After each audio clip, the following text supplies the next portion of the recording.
How's everybody doing?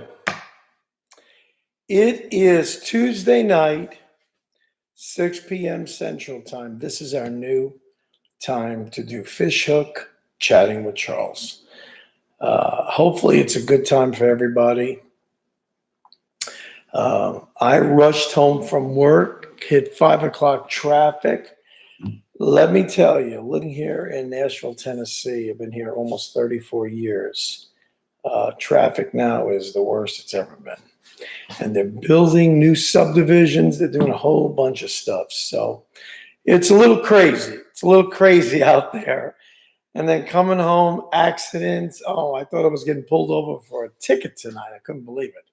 I pulled down a side street. A cop followed me only to pass me up and go further down the block. Lord knows who he was looking for.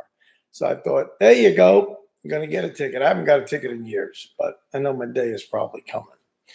Well, I hope you guys had a good week. It is July 9th. July is and August, obviously about one of the highest, hottest times of the whole summer. But we've got some visitors on, and if you guys start chatting, I want to talk to everybody and see where our crowd is coming from tonight. But we had a great July 4th, I have to tell you. I really had a good time. I was in Florida, and then at the tail end, I flew up on the morning of July 4th, believe it or not, and we went ahead and got in at 7:30. And, you know, for most of you guys, I know you guys have probably used what is it, the taxi thing where you call them. I never did that before.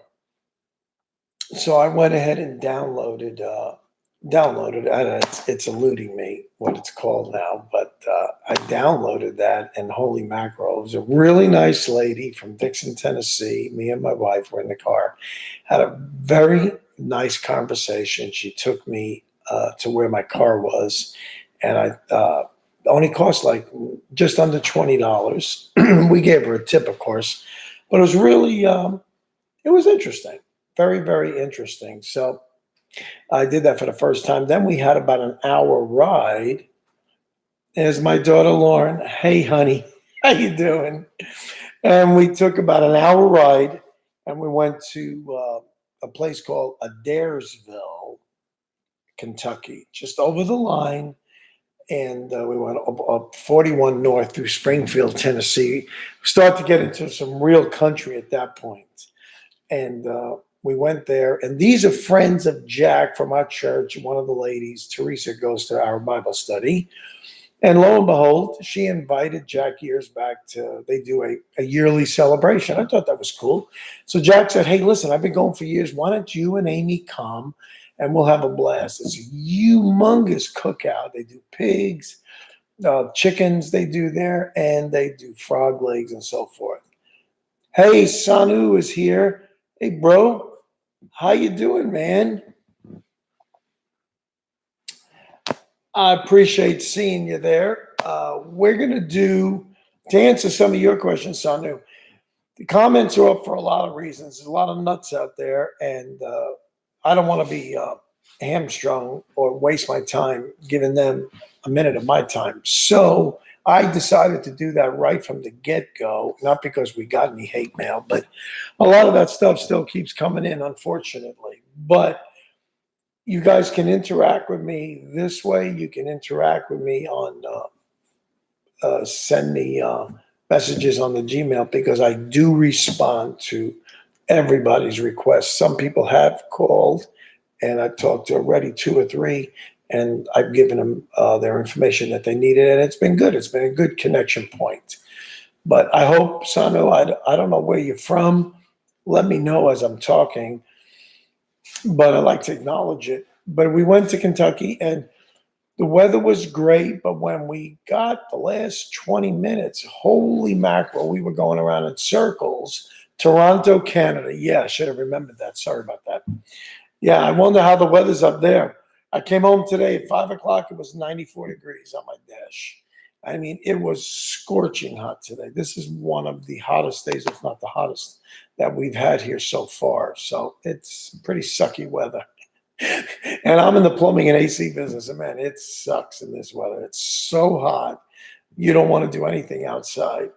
It's 7:05 there by you, and it's really hot.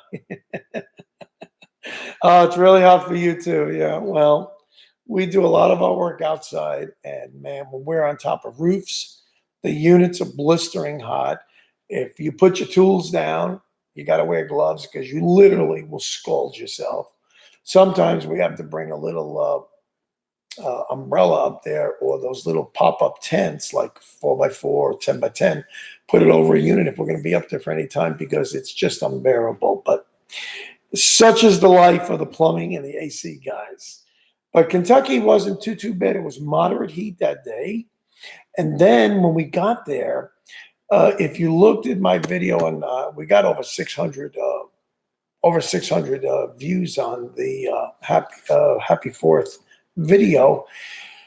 We had, there must have been 200 to maybe not 250, but I'd say every bit of 200 plus people there. I don't know anybody save Teresa. And then I got introduced to the whole family. She's one of 5 siblings, and the mom and dad that they looked like in their middle 70s. They got married, get this, 14 and 16 years old back in the day. You can't do that today anymore. It's a little questionable. But they had the kids surprise them with a beautiful 3-tier cake for their 60th wedding anniversary. I thought that was awesome. That they lived to see that, and they're still in love. That was a beautiful thing. And they're just wonderful, God-fearing people. Just love it. And they invited not only their family, there was 5 siblings and their kids, but so many of the neighbors and friends of friends of friends. And obviously I'm a friend of a friend of a friend. And here I am from Mount Juliet, Tennessee, in Kentucky, of all places, on July 4th. And July 4th is my middle girl, Lauren. That's her birthday. She was born when we lived in Alaska. So we had a really nice time on July 4th. And my wife, how you doing, honey? She says hello. And Dipsy chatting with Charles. Nice to have you on board, guys. I appreciate it. So we had really July 4th. This is the first time I haven't been with family. We used to pull that trick on my daughter growing up, July 4th, all this, all the fireworks and all that. And we had that going for a while, but she caught on. So we couldn't use that excuse anymore. But it's been awesome. I met another person this week that their birthday was July 4th too. One of my customers at the store. I thought that was pretty cool. But it was really nice. They did 3 pigs. Jack was there the day before. He came up. He went back home and then came back early again the next morning, which was July 4th. And the bum that he is, your dog's birthday is the 4th. How do you like that? We got everybody being born on the 4th. But Jack said the frog legs were great. Well, yeah, so much for saving me, Annie, because I love frog legs, especially if they're homemade like that. I like that, not production made. But he had them on the 3rd. So on the 4th, we had pork. I'm telling you, it was all cut up into little chunks. It was fabulous. My daughter is telling me, you can't forget me. No, I don't forget you on the 4th. You're the only one I know that has the 4th birthday. Absolutely. I'm not going to give your age away. I'm not going to make that cardinal sin. But I put a couple of weeks ago, I hope you guys checked it out on the YouTube channel. I put up in the community pictures. I thought you could do it on this chatting, but you can't. So I put up pictures of my daughter holding the newest edition, Barrett Charles Costley. The kid was born 7 pounds, 11 ounces, I think. I have to look it up in my phone. But let me tell you, he is a chunk now. He's over 11 pounds. That kid is growing by leaps and bounds. Still got a head of hair like a mop. So he's beautiful as ever, and I'm biased, of course. But that all good grandfathers need to say that if they love their children. But July 4th, we had pork. We had chicken, and this dude knows how to do the chicken. It was a whole bunch of thighs. I ate 3 of them that day and a leg. And I didn't waste time with a lot of desserts. I know my wife loved the dessert. She had a whole dish full, testing everything out. She didn't eat it all, but she just likes to taste it. But let me tell you, I'm a meat guy. I like good. It wasn't really smoked. It was just cooked over the fire. And I want to tell you, they had all these smoke pits, homemade, and it was fabulous. Absolutely fabulous. I had a whole dish full of that. Somebody made some kind of a macaroni, a dish. It must have had a Lipton soup in there. It was like ajinabeb is an Italian little beady macaroni. I couldn't get enough of that. And I'm sure it wasn't good for me, but it was excellent. So we ate very, very well. Very well. There were some other dishes. I forgot what I ate there, but I was stuffed. I had my wife go up and get me seconds because I didn't want to. I didn't want to make a spectacle of myself. Here I am visiting. I'm going up a seconds already. So it was great. Met great people, and I hope you guys. Let me know how your fourth went. What you guys did. I know in Toronto, Canada, the fourth doesn't apply to you guys. It's a really big deal here where we honor. This is from my heart. I don't say this because it's the right thing to say. I say it because it's what I believe. My dad, all my uncles were veterans of the world wars. My dad was in the Korean conflict. My last uncle came out of the tail end of the Vietnam War, and nobody wants to talk about it. So war is pretty ugly, and you see things that you probably never were destined to see. But from my heart, I know my wife and our church was so big, Cornerstone. We do a 4th of July celebration that's beyond belief. We've got the largest indoor fireworks. We do it in our church in the whole Southeast. We have the only licensed pyro guy that does this. So it really is nice. We really have a nice time. All the kids come in. They have balloons of confetti dropping out of the ceiling afterwards. They did that for like 4 nights in a row. So it's been awesome. It's been awesome. But July 4th was good. Came back home. Got home at 3:30. We didn't stay there real long. And I slept for a couple hours. And guess what? I went out to see a movie. I'm not really a big movie goer. My kids know. I take the grandkids out and I go with my wife a lot in Florida. But growing up, I never went to a lot of movies. But this was fun. I went to see the new Spider-Man. I always liked Spider-Man. I thought they did a great reenactment of him. I love the Hulk and I love Iron Man. Those are the 3 that I really like. And I remember when the Hulk started. Lou Ferrigno and Bill Bixby, it was excellent. But the Spider-Man, if you guys get a chance to go to see Spider-Man, see the new one. It was very, very, very clean.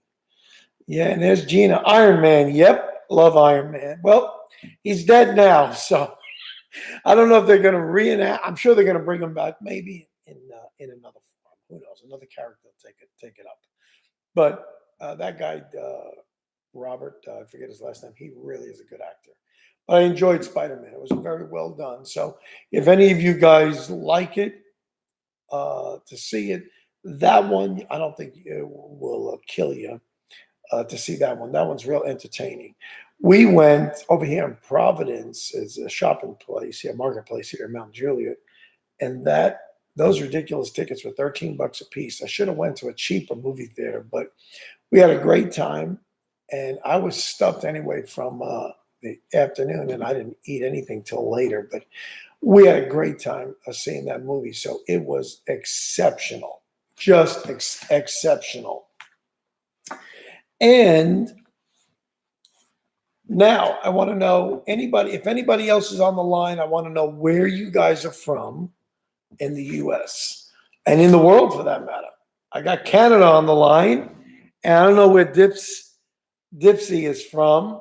I'd like to know, and anybody else I'd like to know, any of my other regulars.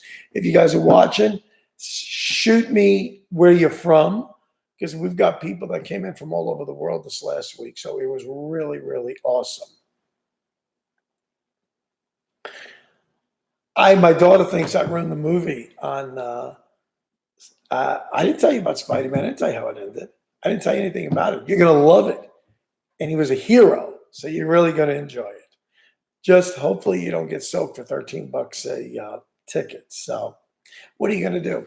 I was on the internet this week and I was noticing if any of you guys follow any of the tournaments and stuff. I don't follow the bass tournaments. I think they're boring, to be honest with you. I don't really particularly care, but I love walleye. And AIM has got a walleye tournament sponsored by Warrior Boats, which are from the Midwest. And if you guys look up Warrior Boats, they make a really, really nice boat. Nice models, really catered for up there, especially in the Midwest fishing. But the tournament is sponsored by them. They're giving them a huge check, plus they win a boat. That's ridiculous. The boat's got to be $45,000. And somebody won the tournament, and I think they had a check for like $33,000.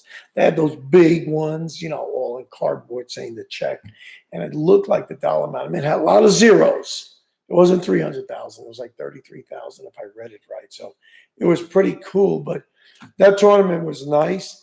And a lot of times, if you guys want to learn some techniques, look at some of those tournaments. The walleye guys are pretty good, and they take the time, like Larry Smith Outdoors and others. They take the time to tell you what lure they're using, what kind of bait they're using, and you can adapt that to a lot of different situations. Walleyes aren't the only ones that will take those baits, but these dudes were fishing in the Missouri River and the tributaries that are feeding into it, and they really had a nice turnout. And they caught some really nice fish. And they're doing a new system now. With the bass tournaments, everything that I've seen in any tournament up to now, I haven't seen this done before, they would say you got to keep your best 5 fish. Yeah, it kind of stinks because a lot of the fish, they say, die. You got to keep them in the bag, got to keep them in the live well, then carry them in a bag inside, weigh them in front of everybody, slap them back again, handling them so many times, and then you got to put them back in water. And I wonder how many really make it. So now they're doing a different system where you got to take a picture of your fish on the boat, and you got to have the certain ruler that butts up to an exact 90-degree angle, and you put the fish's mouth closed up against it, and you take a picture of it with the tail squeezed, so you see the exact length, and then you hold it showing the full body. You got to do a couple of poses per their rules, and then you don't weigh it, and then you let it go and you release it back. And that counts as a legitimate catch. So you might catch 35, 40 fish, the 2-guy team, in the 8-hour period, and your best 5. This way, it's great. You don't have to hold on to the fish, keep them in a live well for fear that they might die from handling and all that good stuff or go into shock. So I thought that was a very, very cool, in the name of conservation only. I'm not a tree hugger by no means. Every fish I catch, I want to eat. And I abide by the law. If it says 5 is the limit, 5 is what I catch. And like with striper here in all the lakes around here in Tennessee, you can keep 2. They got to be at least 16 inches, and there's no limit on how big. Now, when I was fishing Montauk Point, Long Island, up until about 2 years ago, they changed the rules. Now they got some nuts over there that are a little bit crazy and power crazy. These environmental guys that are getting a little bit too big for their britches, and they've now changed it where you can only keep 1 fish. That's ridiculous, and I believe they got to be a minimum of 16. But the whole fun of it is you can keep 2 lunkers, and it's really nice. They used to have it 1 over 16 and 1 over 116 to I think 40, and only 1 allowed over 40. Oh, that's beautiful. So you have a chance to keep some nice fish, but all the years we went, I came home with a boatload of fish, and it was good between me and my friend Steve. So keep your eyes and ears open when you guys do go fishing in whatever areas you fish. Have your license, because the warden, because you'll view him as an enemy, but he's really doing it in the name of conservation and protecting that nobody poaches, nobody does things wrong. Get your license, and then abide by the rules, whatever the size limit. Don't ever, ever be caught. I'm telling you, that's even worse. It's one thing to fish without a license. It's another thing to catch the wrong size fish. Oh, they'll confiscate. Guys have lost their boats and everything. Like, guys have lost quite a bit, plus quite a hefty fine. And you can look on YouTube how many guys were caught poaching. And even here in Tennessee, a lot of these guys from other countries, they're coming in here. I don't want to mention who, because I'm not being prejudiced, but they come from other countries. They know the rules, yet they'll take striped bass that are a foot long. You can't do that. You're depleting. They have another year to grow to become legal, or 2 years. So the fishery gets depleted because there are people there that don't really give a hoot about any of the rules or the regulations. So we've been having a great time here in Tennessee. The weather's been good. July 4th was awesome. The weekend, I went to work on Friday for about a half a day. And then Saturday, I went there for a half a day. It was real slow over the weekend, but the weather was great. Me and Amy had a great time with the family. We just had a blast. Now, the last day, we did, I've got a round barrel cooker from Pit Barrel. Now, I'm not paid from Pit Barrel to say anything. I'm not sponsored. I haven't contacted them, nor have they contacted me. But I want to tell you, if you want, and I will put that in my store, if you want a great grill, a charcoal grill that's compact, it's 18 inches wide, it's a 30-gallon metal drum. They custom fabricated it, painted it with a real heavy duty heat resistant black porcelain. They put like horseshoes for handles, and horseshoe on the top that's open. So when you take it off the side, you can hang it. And in there, they got a removable tray in the bottom. You pick it up and you can put probably 40, 50 briquettes in there from like Kingsford. Almost a half a bag you can fit in there. And then you lay it down in there. And then above it, they've got some screws that come out in 3 directions where you can lay the grates. They got 2 set types of grates. One's solid. The other one is a half grate where it opens up. And they give you 2 bars that are made out of, they're rebars. They're about 20 inches long, and there's 4 holes drilled on the top under the lid. After the lid closes, you put those bars in there, and they give you stainless steel hooks. It is, I'll have to post some pictures of this, but we bought 2 racks of pork ribs. One was the loin back ribs, another one was the St. Louis ribs. And I want to tell you, we basted them with organic sauce from Publix. I'm surprised they had that barbecue sauce. Real tasty. And then we seasoned it, of course, with all our regular seasonings. And I got a real special seasoning. If you go to Jack Cooking with Jack, he sells it at his store. His rub is fabulous. My fish seasoning isn't out yet, but we did that, seasoned it up real good. Amy helped me do all that, got them prepared, hooked them, dropped them in there, got that thing going. In about 4.5, 5 hours later, I'm still eating them for lunch. They were out of this world. My daughter Lauren had it, loved it. Amy loved it. Me and her, we just feasted on them. And we had, I had my daughter Jonna over 2 nights in a row, and she loved it on Friday and Saturday night. It was a big hit. So the Pit Barrel cooker, it goes by PBC. It was fabulous. They, like my wife said, they tasted so good. Oh yeah, they were beyond good. I heated up 2 today for lunch with some great macaroni salad. It was a brown rice fusil that my wife made. I love macaroni salad, and with little vinegar in there, and it was delicious. So that was a good lunch for me. So I'm porking out, if I can use that word, on some a spare ribs. So the Pit Barrel cooker was nice. What I did was I had a starter. The first time I did it, I had a starter. It wasn't the right size starter for that 18-inch opening. It was a little difficult because I had to pull out the pan, drop it down, and I put them on bricks. I have a concrete deck. And then after I got them red hot to start, I poured them in there, got them going, put a little blower on it, like one of her hair blowers, got it going real good. And then I used one of my tools from the fireplace, because even with my leather gloves, that heat was ridiculous. I hooked it, balanced it, dropped it down in there, put the thing in there, and then hung them. I mean, the bars in there, it was fabulous. It was nothing less than fabulous, and it cooked. It was extremely hot. I didn't put a temperature gauge in there, but it was good. And after I probed the ribs, and they were all at between 189 to 190 something degrees. So they were more than ready. I didn't want to put them in there too long, but none of the meat actually fell off the bone, but it pulled right off when you bit it. So that was good. If it stayed in too long and it fell off, chances are they would have dropped in there, and I didn't want that to happen. So that's what we did. That was our July 4th weekend. One of the best ones we've had in a long time, and look forward to a lot more. But I want you guys to tell me how you guys did your July 4th. Let me know, or what you did over the weekend, if you had anything exciting happening. Now we got a new griddle coming. I'm looking at a little, it's from Blackstone. It's called a Tailgater Combo. Half of it is a flat grill. I think it's a 17-inch grill, all flat for, frying or whatever, sauteing. And it sits over a stainless steel burners in the shape of an H.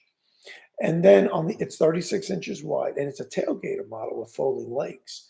Then the left half has a removable it's a griddle that like you would see on a regular open barbecue. Has a griddle in there, and inside the actual frame there's a cast iron round burner. It's all propane, separate control, and this has a lid that you can shut it, and to increase the temperature or whatever. But that's removable. You can put the griddle on the left side and the pan on the right, and vice versa. But it's pretty cool. So that we got that coming in, so we can do some different ways of cooking fish. We're going to do some blackened dishes. We've got that coming up too. So we've got quite a bit, and we're going to be highlighting. We already did one video. We haven't published it yet. It'll be a surprise on honoring my mom and my dad for the long history we had with them and all the great dishes they did, especially in the seafood arena. So I'm going to honor my dad, Al, and my mom, Josephine. They're awesome cooks. We've had great squid, scungili, octopus, calamari. We had everything growing up, bluefish, striped bass, you name it, porgy. We had, and even what everybody throws out, those little blowfish, well, they're the chicken of the sea. It's how I was raised up, and that's what they told me. Now, duck's rule.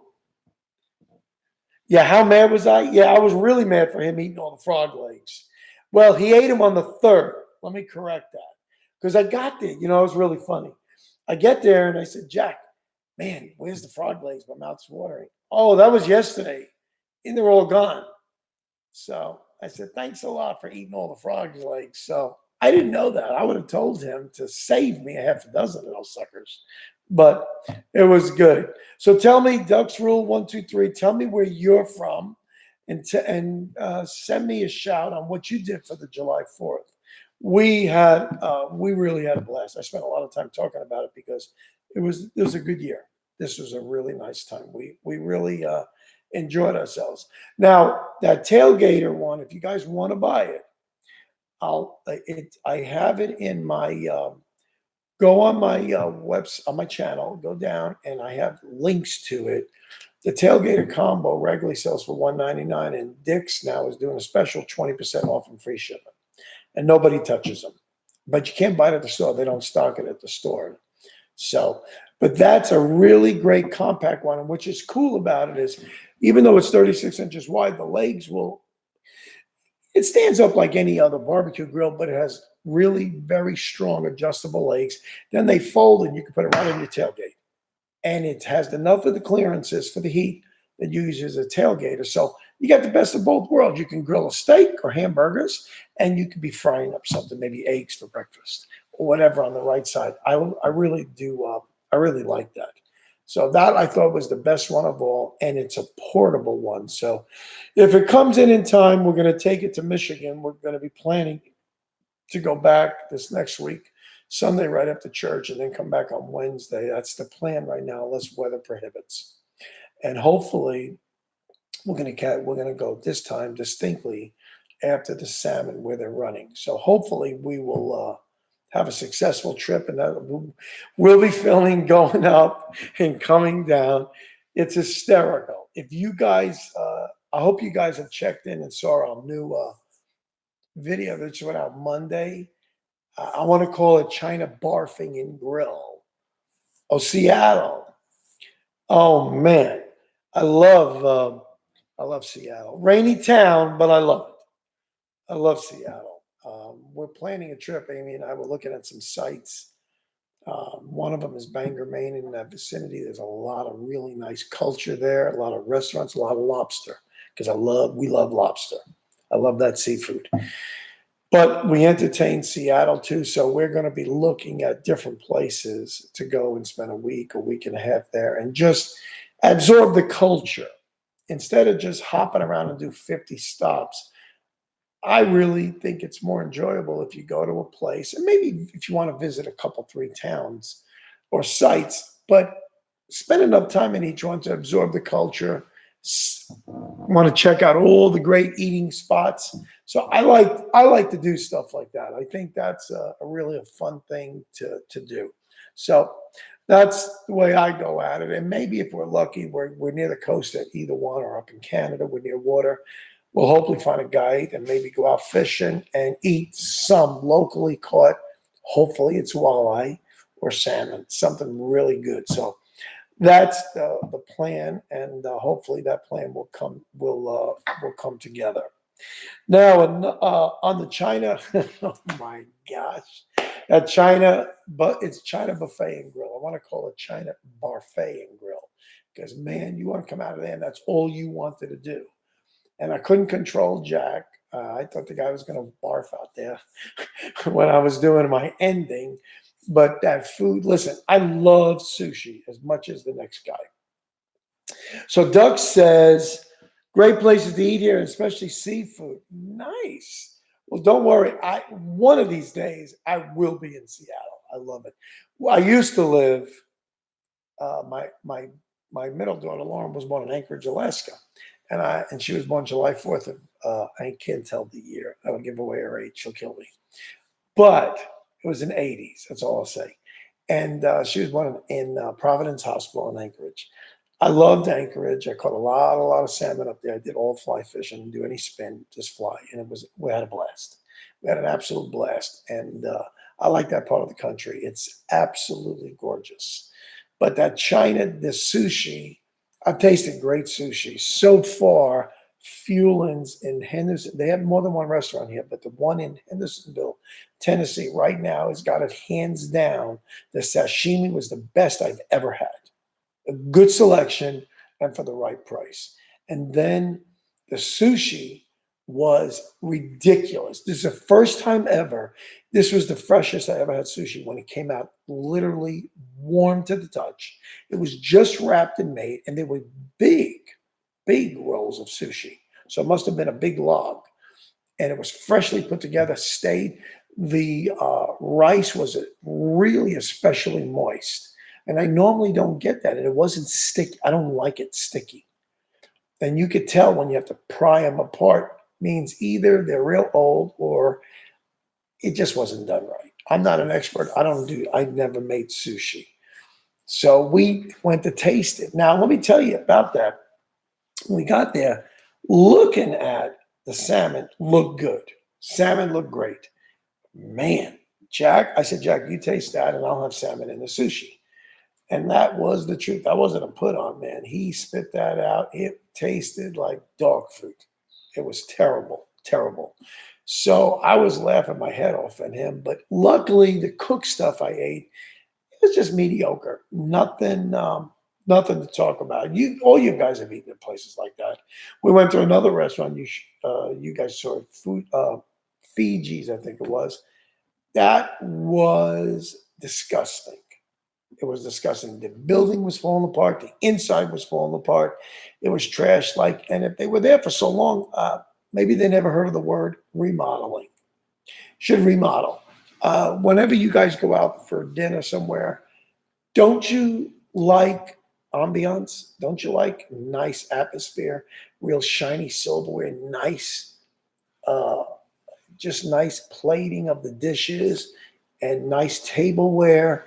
I like that. I like to be served by people that like to be working where they're working. and they're happy, and that you get your food warm or hot, however you like it. It's cooked to the right temperature. I mean, you are, by the way, you are paying for it. You should get what you're paying for. And I'm never rude to waiters or waitresses. They don't make the food. They do have something to do with it if they're handling too many tables and they leave the food there. Let's say it's you order 5 different dishes, they bring them all at one time. I don't want that. I want to. It's hot. Bring it out. Otherwise, they're going to wait and wait and wait. By the time you do it, you get a mediocre dishes. One might be the way you like it, and then the rest you got to put up with cold food. So that would be the waiter, the service fault. But generally speaking, I like. I'm forgiving. I let things go by.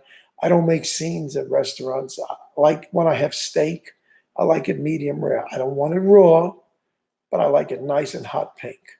And of course, I want it cooked. I love a charred edge. But I mean, just a burnt thing on there. I like to see the lines of the grill on there, so I know it was really cooked good. But you know something? Sometimes I've got it where it was medium well. I'm going to eat it. I just put more steak sauce on it. But I think there was only one time I got it, and holy mackerel, it was so well done. I said, man, I couldn't eat it. It was dry. And I told him, I said, guys, I'm willing to work with you. Just bring me another steak. I can't eat this. Way too overcooked. So my wife likes it nice and well done. I don't want no part of that. I can't do it. And sometimes the way she eats it, it's a little bit too dry for me. But there's some people that just like DOA, man. They like crust. I don't want that. I don't want it mooing, but I want medium rare. And I think that's the safest, healthiest way to eat it. Just a personal opinion. But China Buffet and Grill, I ate the other dishes over there. And these reviews that we do, let me tell you, they aren't just to make up a video and pacify Munchy Mondays. No, it really is like this week, we're going to be doing a seafood lunch at one of the restaurants here in Hendersonville. It's a new place that opened up, and they have some kind of a Baja seafood salad. I'm dying to try that. And he said the dishes were great, a lot of seafood. So we're going to go there and we're going to do an honest review. We did one it's a cute name, Moby Dickies. Excellent. And I remarked about how well they kept the building. It was placed nice too, right by the edge of the Old Hickory Lake, which is really nice. Had some boat docks there. I mean, nothing fancy. And people were sitting outside. There was beautiful outdoor seating. It was a little too hot for my taste. There wasn't enough wind blowing. And they had a big, huge TV outside and couches. I mean, just really set up nice. And inside it was rocking. You heard the music. It was good. It was good AC. I wanted that. I had like garage doors at the back that would open up, and just for a little bit of the industrial look. It was fabulous. We really, really enjoyed, and the food was excellent. So when we do a review, and if you happen to be in the state that we're doing it, go check out that restaurant. When we did one on Storm and Crab, to this day, that's the best seafood restaurant I've ever eaten at, ever. The food was hands down the best. It was over the top. I want to go there with my kids. I haven't taken my wife there either. I want to take them there, and I think I know Amy will like that. But be prepared to splash a little bit on yourself. You got to wear the bib, even if you're going to look old-fashioned, but you'll want that or you're going to stain your good shirt. But they bring the shrimp out. It's typical of these type of Cajun places. We ordered a whole pound of cooked shrimp without the heads, but the shells were on. And they were in a big plastic bag, looked like jambalaya, in their beautiful sauce, shook it around, and you open up the bag, roll it back, and you just pull out of it and dip it. Man, that was down home. That was down home eating. And there are other dishes, they served it by the pound. That was the fairest way to do it. And all the sauce you could possibly eat. So that was good. So there are some good places that have recently come in the last 2 years, 3 years. So Nashville is up and coming. We've really, we've got a nice entourage of restaurants. I've only been to a fraction of them. So we're experimenting. So when we do a review, I'm hard to please. I'll only go one time to a place. And if it's a crappy experience, I'm not. Unless the reviews are beyond belief and it was a bad day, I might give it a second chance. Most times, no. I'll eat there. If I've already ordered, I'm going to eat. Now, that one restaurant we went to was called Liggins. That was just beyond disgusting. I walked in, the place was dilapidated, backed up to a junkyard, the back, back part of a building. I showed my wife that on the way up to Kentucky. It was ridiculous. And I opened the inner door, and the smell was like not what I wanted. It smelled all over the place of the fish. So it really wasn't contained well enough. Like juicy seafood, I didn't smell it all outside. It was contained, had good ventilation. They didn't have a good HVAC program. I didn't like HVAC system there. And looked in there, took one look at the waitress sitting on the desk. I didn't like the setting. See you later. And never came back. And I said, Jack, we're out of here. I'll pick the next restaurant. And believe it or not, we went to Moby Dickey's. And there was just a list of them. So Jack heard this from a friend that I got 5 stars. Now, let me tell you, that's another thing. That's a little bit fooling the public. I could not believe it. I went on Google, went on Yelp, and saw this Liggin restaurant. I think that was the name, Liggin. And it had 5 stars. I mean, you got to be over the top. It had to be all the brothers and sisters. Because I'm telling you, that was a setup to get you to go there. I don't care if I got to drive an hour in another direction to go to a restaurant. I'm not settling for bad food or bad environment. For nobody, for no money, no how. I'm not going to eat in any place that resembles anything like that. So there's not even a chance of that. And this was referred to us, not recommended, from a friend, a good friend, who heard about that. Well, you can't trust your sources. You got to go check things out yourself, and it really pays to do a little bit of hunting like that. So, but China Buffet and Grill went on the negative list, on the blacklist. Going to stay there for. I don't see that changing. There's quite a few of the everyday, run-of-the-mill Chinese buffets. Buffets are dangerous. Let me tell you that, because a lot of the food, I have no idea how well they turn that food, how well they keep it and preserve it. I'm a little bit cautious, especially when it comes to seafood. There are some outstanding buffets, and we've been to some great family-style ones too. Brady Grove, how you doing, buddy? Oh, you're coming in a little late tonight, but it's great to have you on board, man. Hope you had a good 4th, but we just alluded about the 4th for a while. But that was our Chinese experience. We're not done going to these seafood places. We're going to give everybody a chance. There was a really cool, he shut down now, was a real old guy. I swear the guy only had about 6 or 8 teeth in his mouth. He was a Chinese dude, really nice, Mr. Choi, and his wife, a short little lady, the cutest people. So back years ago, they were over here in Madison, Tennessee.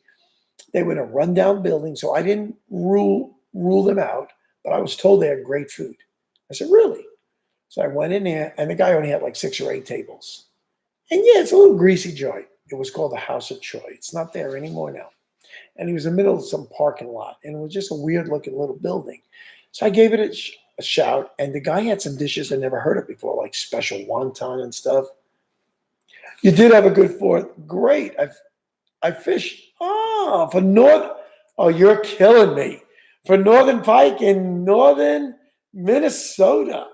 One of my questions tonight was what kind of fish? What have you guys been fishing for?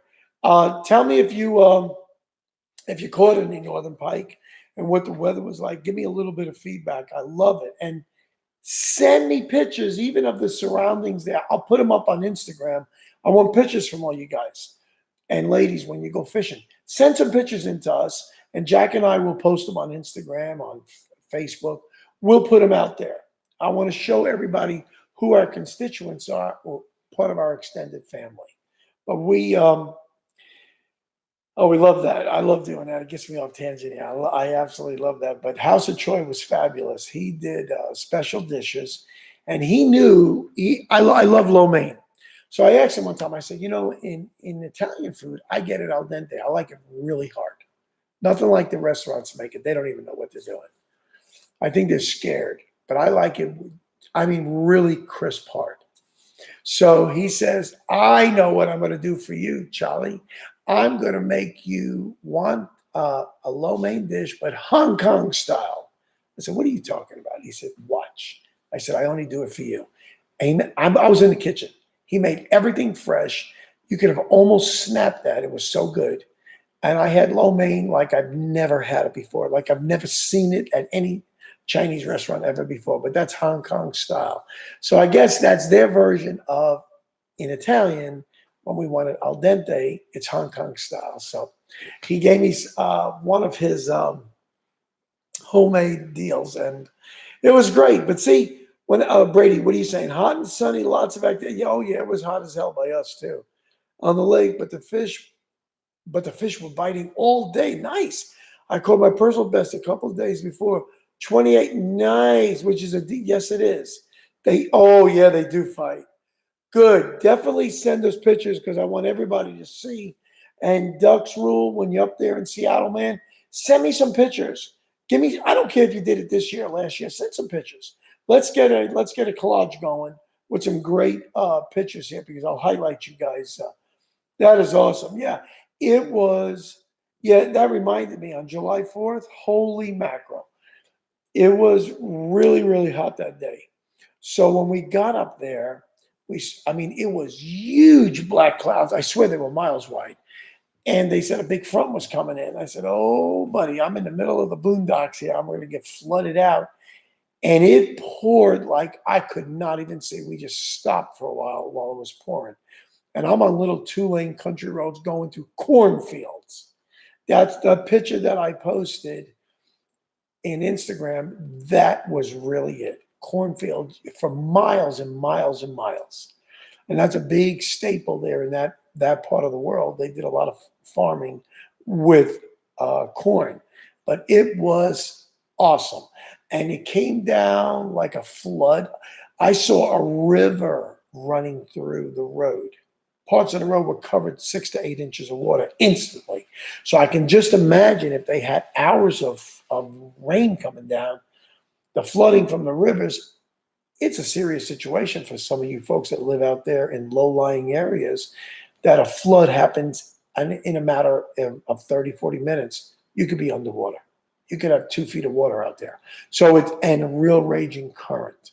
So it's dangerous. We had a really bad rainstorm here, maybe about a month back. I went to my daughter's house, and you drive down her driveway a little bit, and it goes over a huge, maybe 6-foot deep culvert, all lined in rocks, where it's a natural drainage for the neighborhood where the creeks run and the water runoff.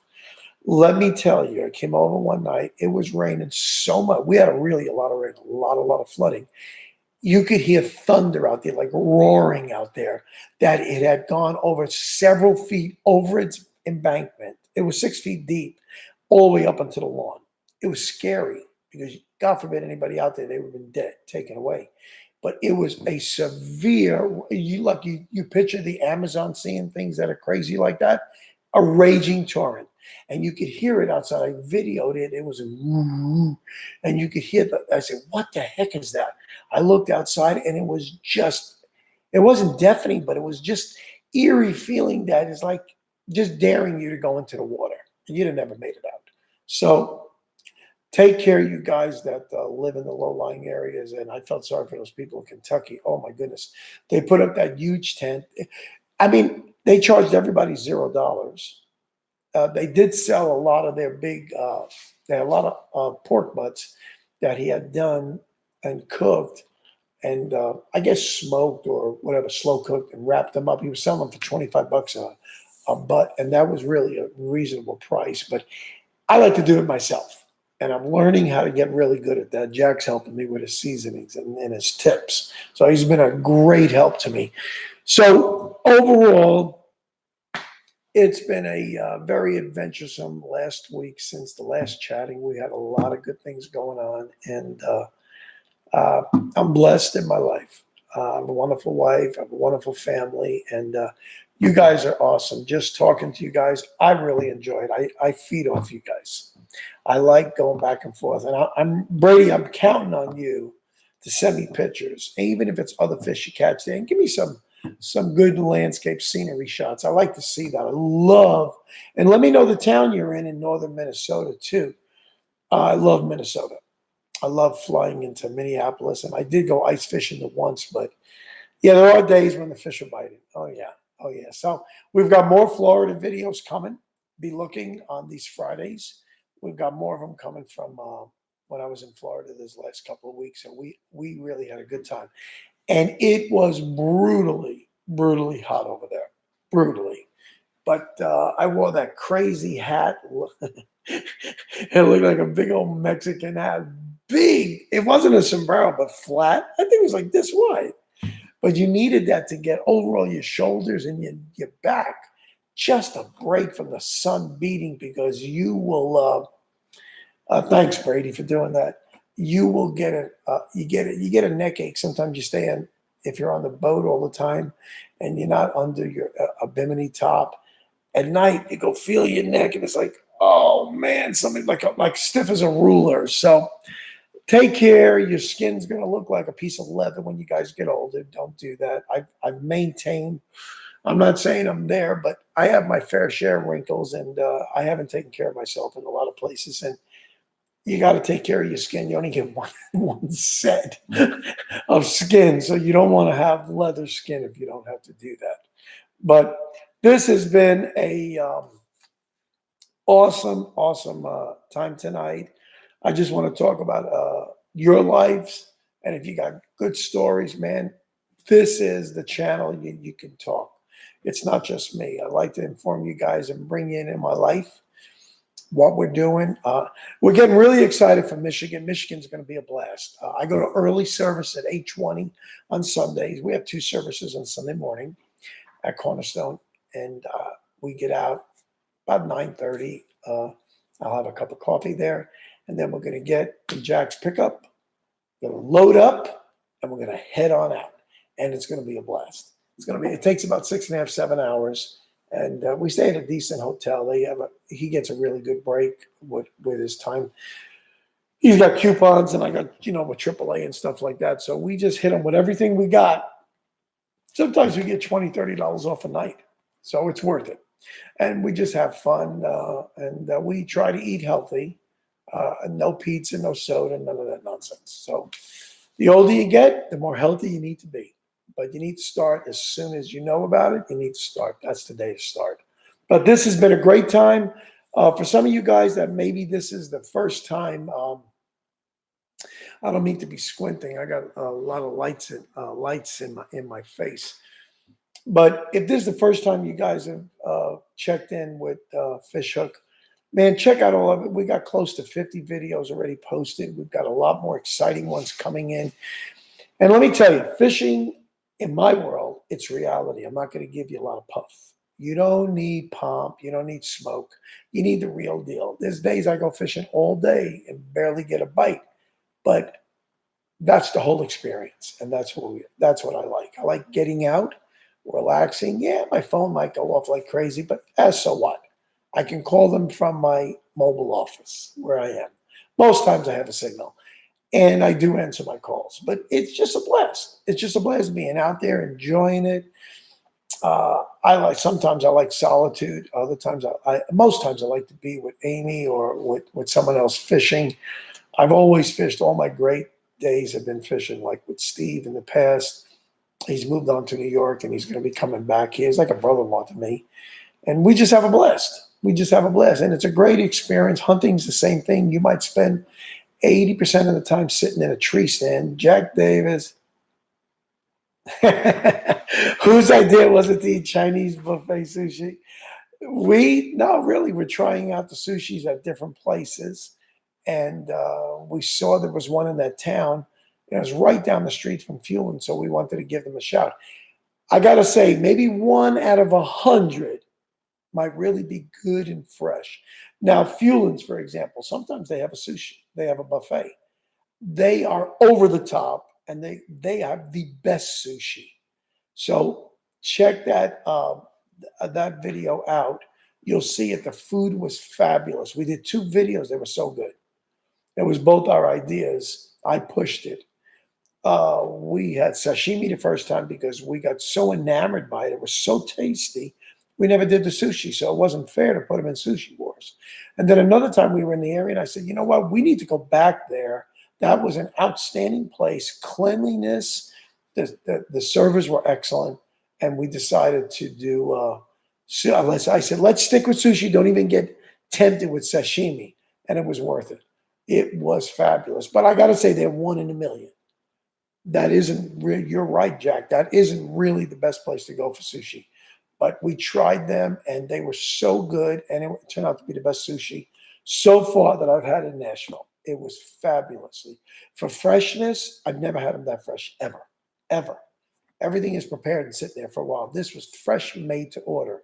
And we didn't go there at 11 in the morning when they opened up. They was well in the middle of the day. So that's how fresh it was. So I really appreciate that. And that might be their pattern all the time. I don't know. But it has been great to talk to all you guys. And Jack, for your sake, I told everybody else, please send pictures of your local fish escapades, whether this year or last year, you have any good catches, your surrounding, where you fish, send it in. I want to post them on Instagram because I will post them. And I want to get you guys involved. This is an open forum for everybody. I appreciate everybody that's supporting the channel. We're just shy of 1,100 now of subscribers, which is absolutely awesome. The views are going up. We're getting a lot of good publicity, and I love having all you guys here. But like I was saying before, this is reality. I'll tell you the real deal. I'll tell you the lures that I use, the ones that really work, the ones that have been quasi, and the ones that just were a waste of money. You know, you don't know until you buy. We are not supported or sponsored by anybody. Like when I tell you I use Shimano rods or reels, it's because these particular ones are excellent rods. I've had them for 15 years and better. I haven't had my first lick of problems. So what isn't that the best experience is usually the best test. And I want to tell you the things that I've had bad experience with. You might have good, but I'll tell you what I have. Do you like Abu Garcia? Yes. Yes, some of it, not all of it. It's not the best made. It's not a high dollar reel. Let me say it that way.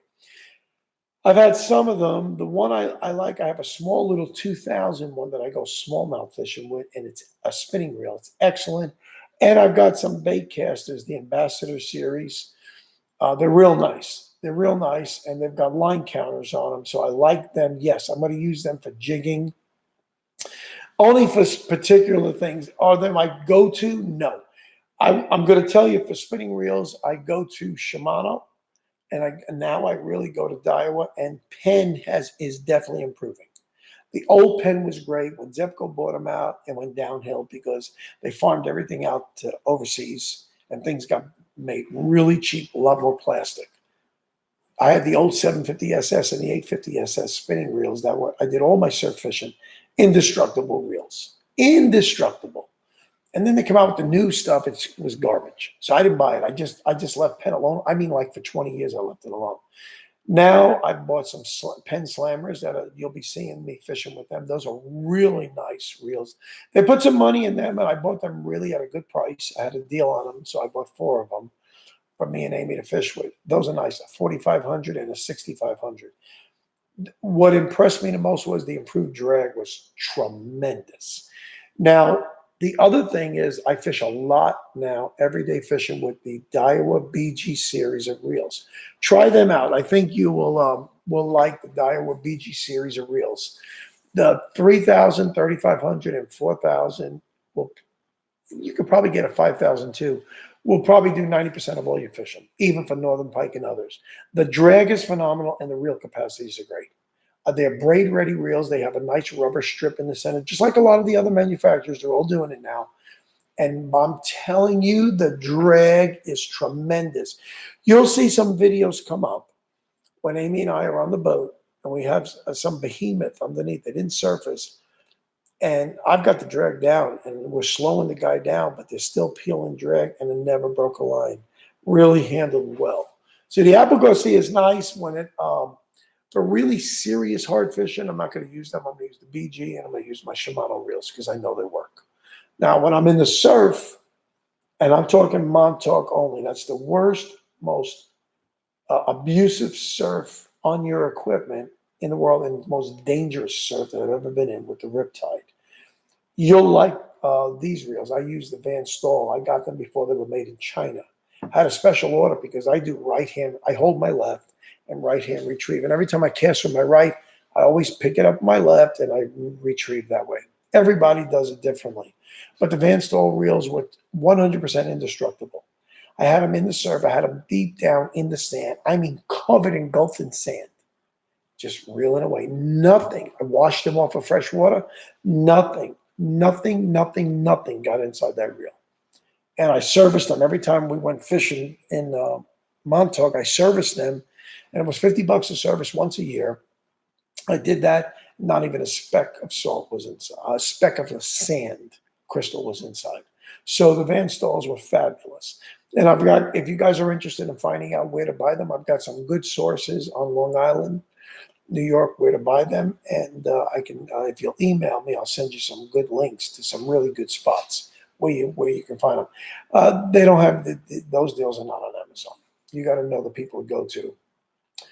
What do you do for reel maintenance? Now, reel maintenance, now, I don't get too much really inside. Like with a reel, I'll do another video and I'll bring my reel out and I'll show you what ports I oil. Let me say this, Brady. I like to buy reels that have a lot of ball bearings, need more oiling. They're stronger, more meticulously made. They put a little more money into that. Now, that's another reason too. I didn't say that before on the BG reels. A lot of ball bearings. A lot.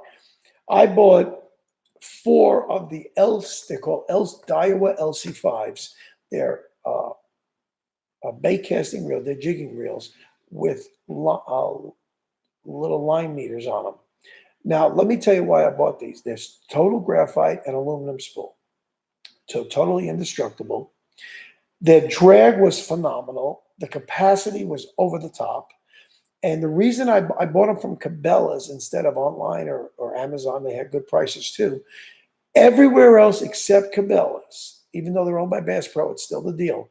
They're Daiwa LC3s. And I said, no, I don't want a C line. That's the model LC3. I don't want that. They only had 3 ball bearings. But the Daiwa made a special version of that reel just for Cabela's. And they did an LC5, man. And the other 2 ball bearings were in the handle. The handle on the LC3 is riveted in. I don't want that. That's going to break, and I'm screwed for a handle. I like the ball bearings. More moving parts, better made. More bearings, the stronger they are, the better.